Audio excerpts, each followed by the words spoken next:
धन्यवाद। आप कुर्सी पे विराजेंगे? कुर्सी कुर्सी आप। जी, आप मोहन भागवत जी हैं, राष्ट्रीय स्वयंसेवक के अभी संघ प्रमुख हैं महाराज जी। इधर इधर लगा। एक आसन भी इस पे बिछा दो, एक आसन आप विराज।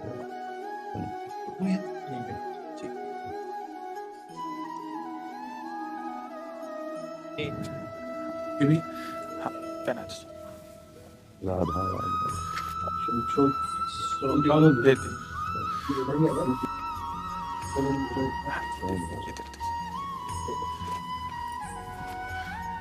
आप विराज। हाँ, और किसी को कुर्सी की आवश्यकता हो तो मंगा लें, अगर जमीन में बैठना। बैठ। मेरा ही क्यों घुटने का जगह है जी महाराज जी, बस दर्शन करने थे। आपकी बात वीडियो पर सुनी तो लगा एक बार देख लेना चाहिए। चाह मिटी चिंता गई मनुआ बेपरवाह, ऐसे लोग कम देखने को। देखो, अपने लोगों का जन्म जो भगवान ने दिया है ना, ये सिर्फ सेवा के लिए दिया है।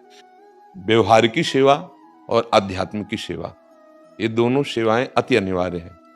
केवल व्यवहार की सेवा ही होती रहे, हम अपने भारतवासियों को अगर हम परम सुखी करना चाहते हैं तो केवल वस्तु और व्यवस्था से नहीं कर सकते, उनका बौद्धिक स्तर सुधरना चाहिए। आज हमारे समाज का बौद्धिक स्तर गिरता चला जा रहा है, बहुत चिंता का विषय है।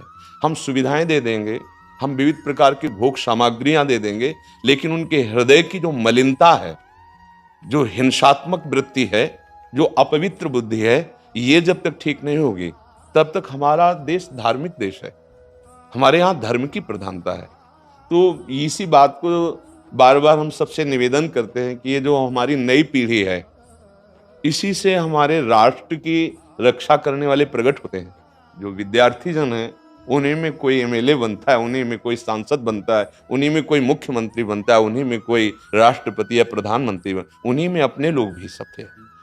अब हमारी शिक्षा केवल आधुनिकता का स्वरूप लेती जाए और व्यभिचार प्रवृत्ति, व्यसन प्रवृत्ति, हिंसा प्रवृत्ति, ये नई पीढ़ी में देखकर बहुत असंतोष हृदय में होता है।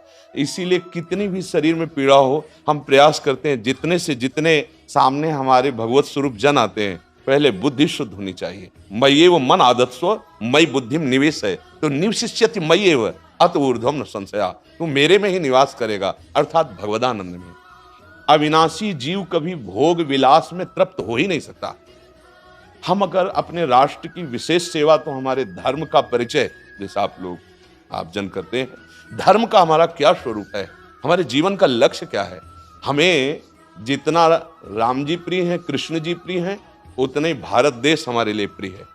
जैसे राम भक्त कृष्ण भक्त, वैसे हमारे भारत देश का हर जन जन हमारा आदरणीय और पूजनीय। पर अब जो मानसिकताएं बन रही हैं, वो हमारे धर्म और हमारे देश के लिए लाभदायक नहीं होंगी। व्यसन का इतना बढ़ता स्वरूप, व्यभिचार का इतना बढ़ता स्वरूप, हिंसा का इतना बढ़ता स्वरूप, ये बहुत ही विपत्तिजनक है। अगर ये बढ़ता रहा तो हम विविध प्रकार की सुख सुविधाएं देने पर भी अपने देशवासियों को सुखी नहीं कर पाएंगे, क्योंकि सुख का स्वरूप विचार से होता है।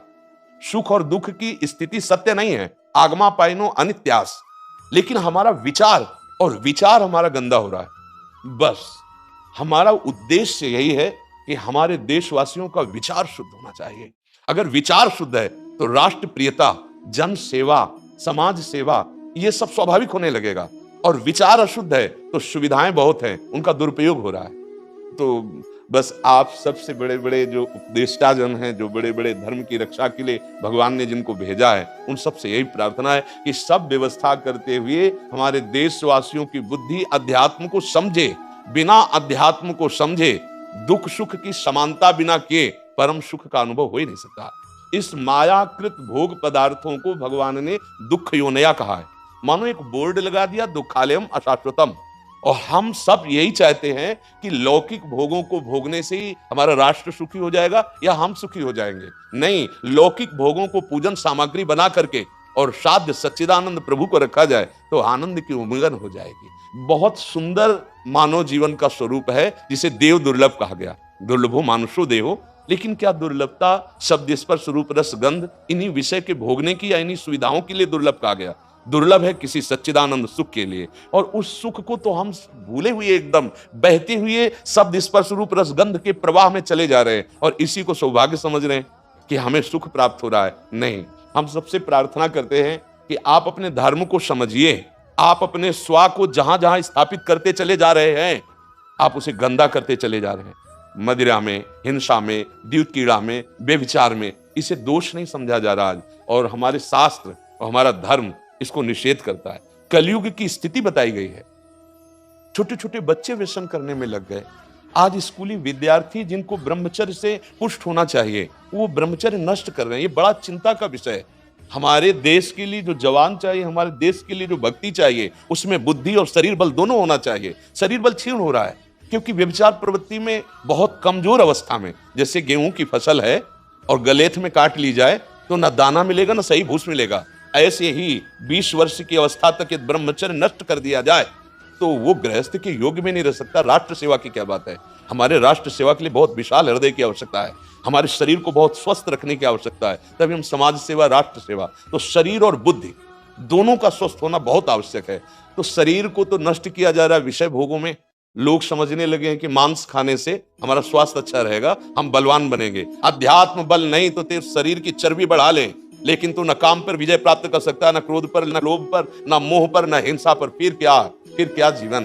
तो इसीलिए हमारा बार बार हृदय में सबसे प्रार्थना है, जिस संत भगवान भी आते हैं कि देखो इस समय आवश्यकता विचार शुद्ध करने की है, आहार शुद्ध करने की है, आचरण शुद्ध करने की है। हमारे देश ने चरित्र की पूजा की है। रावण किसी बात में कम नहीं था। आज भी कोई शिव अगर अभिषेक होता है तो तांडव स्तोत्र उसी का गाया जाता है। जटाटवी गलत ज्वलभ प्रभा पावित स्थले। ऐसा विद्वान और ऐसा बलवान जो 20 बार जैसे झूला आराध्य देव को झुलाया जाए, ऐसे महादेव सहित पार्वती को बाजुओं पे झुलाया, वो महाबली चरित्रहीन हो गया तो अपने देशवासियों ने राक्षस कह दिया उसको। चरित्र, आज हम चरित्र पर ध्यान ही नहीं दे रहे। चरित्र बेचना मतलब कोई समझ में नहीं आ रहा। छोटे छोटे बच्चे चरित्रहीन हो रहे हैं। हमारा राष्ट्र संकट में पड़ जाएगा अगर हमारे बच्चे व्यवस्थित नहीं हुए, उनकी बुद्धि शुद्ध नहीं हुई, उनका स्वास्थ्य ठीक नहीं रहा। कौन आगे चलकर के, यही पीढ़ी तो है ना। इन्हीं में से तो निकलते हैं हमारे राष्ट्रभक्त, भगवत भक्त, देश सेवी। तो सबसे ये प्रार्थना है कि हमारे नई पीढ़ी को सुधारा जाए, उनकी मानसिकता, उनका बौद्धिक स्तर सुधरे, क्योंकि भगवान ने हमें सेवा के लिए भेजा है सबको। चाहे जितना एकांत गुफा में भजन करे, उसकी भजन की सिद्धि समाज सुधार में लगेगी। अगर समाज सुधार में नहीं हुई तो खास बात नहीं हुई। अपना उद्धार कर लेना कोई खास बात नहीं है। खास बात है अपने जीवन को सत्य और तप में तपा करके समाज को प्रदान कर देना। हाँ,